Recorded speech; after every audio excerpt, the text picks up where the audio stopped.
As promised, a special comment on the attempted assassination of Congresswoman Gabrielle Giffords of Arizona today. We need to put the guns down. Just as importantly, we need to put the gun metaphors away and permanently. Left, right, middle, politicians and citizens, sane and insane. This morning in Arizona, this age in which this country could accept the, quote, targeting of political opponents and putting bullseyes over their faces and of the dangerous blurring between political rallies and gun shows has ended. This morning in Arizona, this time of the ever-escalating, borderline ecstatic invocation of violence, in fact or in fantasy, in our political discourse, has closed. It is essential tonight not to demand revenge, but to demand justice, to insist not upon payback against those politicians and commentators who have so irresponsibly brought us to this time of domestic terrorism, but to work to change the minds of them and their supporters.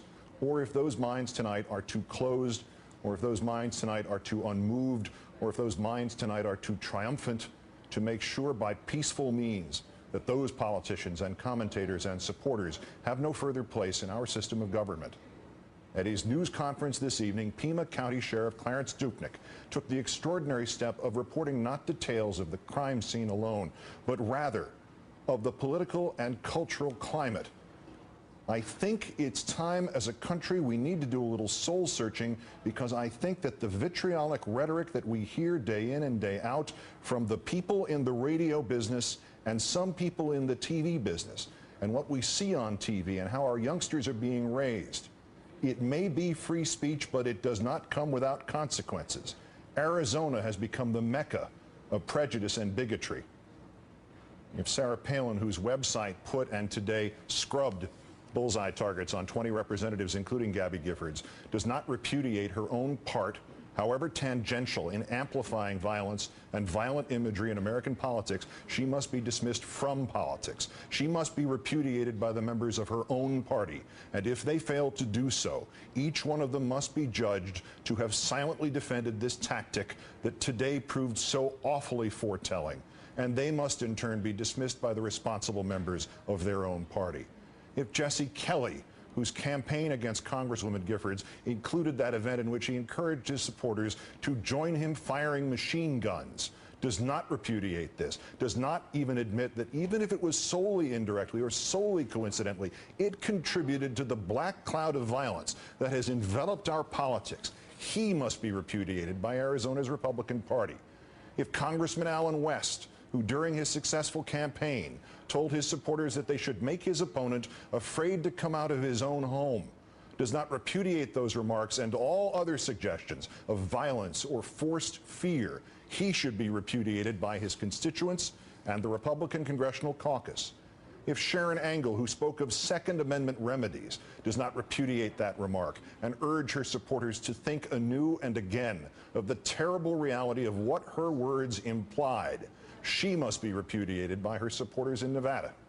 If the Tea Party leaders who took out of context a Jefferson quote about blood and tyranny and the tree of liberty do not understand tonight, now, what that really means, and these leaders do not tell their followers to abhor violence and all threat of violence, then those Tea Party leaders must be repudiated by the Republican Party.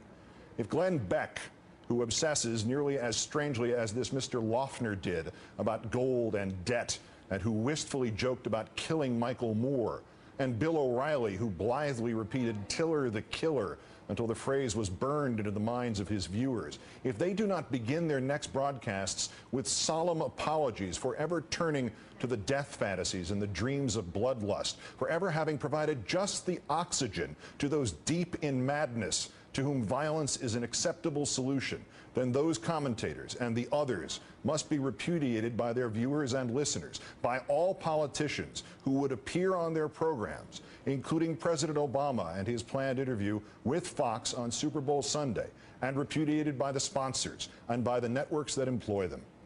If all of these are not responsible for what happened in Tucson, they must now be responsible for doing everything they can to make certain Tucson does not happen again.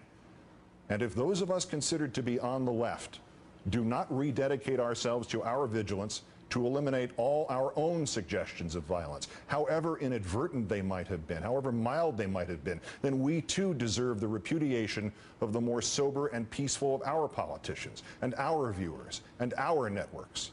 Here once, in a clumsy metaphor, I made such an unintended statement about the presidential candidacy of then Senator Clinton. It sounded as if it was a call to physical violence. It was wrong then. It is even more wrong tonight. I apologize for it again, and I urge politicians and commentators and citizens of every political conviction to use my comment as a means to recognize the insidiousness of violent imagery, that if it can go so easily and slip into the comments of one as opposed to violence as me, how easily, how pervasively, how disastrously it can slip into the already violent or deranged mind. For tonight, we stand at one of the cliched crossroads of American history. Even if the alleged terrorist Jared Lee Loughner was merely shooting into a political crowd because he wanted to shoot into a political crowd, even if he was somehow unaware who was in that crowd, we have, nevertheless, for years, been building up to a moment just like this. Despite the YouTube videos of what appears to be Loughner referring specifically to the 8th Congressional District of Arizona, Gabby Gifford's district, assume the details are coincidence. The violence is not. The rhetoric has devolved and descended past the ugly and past the threatening and past the fantastic and into the imminently murderous. We will not return to the 1850s when a pro-slavery congressman nearly beat to death an anti-slavery senator and when an anti-slavery madman cut to death with broadswords pro-slavery advocates.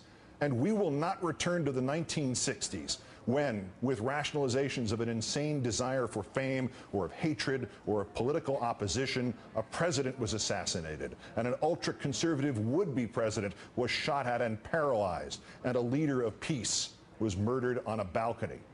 We will not, because tonight, what Mrs. Palin and what Mr. Kelly and what Congressman West and what Ms. Engel and what Mr. Beck and what Mr. O'Reilly and what you and I must understand was that the man who fired today did not fire at a Democratic congresswoman and her supporters.